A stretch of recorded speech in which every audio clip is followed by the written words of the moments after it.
Hi guys! For today's video is gagala na naman tayo. Gagala lang, walang maritisang mangyayari. Syempre, walang ganun, B. Syempre, wala sa vocabulary natin yan. Buhay nila, buhay nila, buhay natin, buhay natin. Dapat, good girl lang.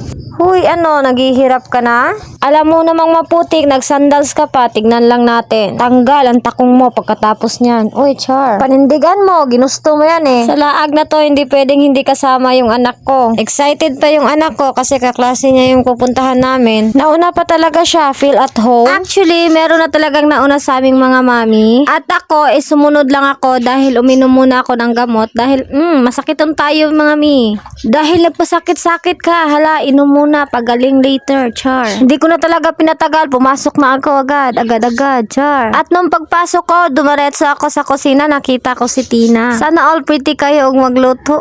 Uy, nagmix-mix na yung storya, Tagalog or Bisaya, unsa man gyud. At dito nakita ko si Ate Rosalie nagluluto ng itlog.